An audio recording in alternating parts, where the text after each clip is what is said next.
Presented by MRS Music.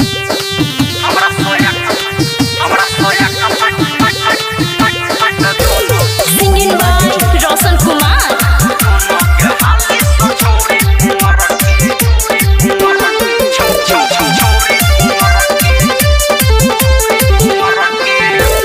Powder कीड़ी मुँह लगा बैठा गे केसू में गजरा साजा बैठा गे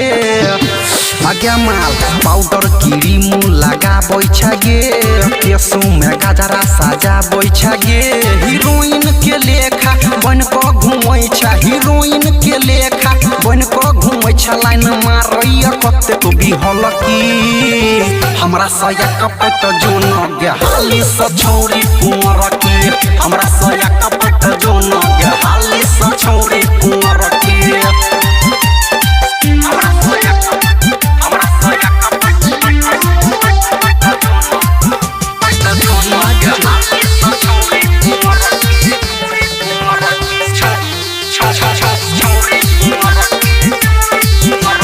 माइरो के कनखी तू कदै छ घायल देखी के हमरा करै छ समाइल के हमरा कमाल सुन माइरो के कनखी तू कदै छ घायल देखी के हमरा करै छ समाइल माल के बिना घीर ही कटै छी माल के बिना घीर ही कटै छी याद नै करै पहिल की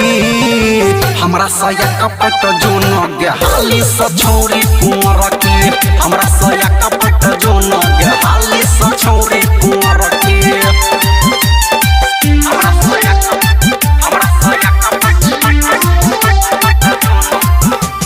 जो न गे हाली स छोरी कुंवर के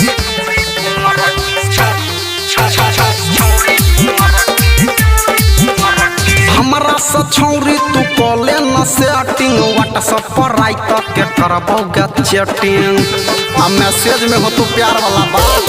हमरा स छोरी तू कॉले न सेटिंग व्हाट्सएप पर करबो गे रात के चैटिंग राइटर सहनी रोशन कहो राइटर सहनी छोटू कहो नई चाही गे माल दुहल की हमरा सया कपट जो न गे हाली स छोरी कुंवर के हमरा सया कपट जो न गे हाली स छोरी कुंवर के आगे पाइट में जो की भ गेलै हमरे कन्या बन जेबे त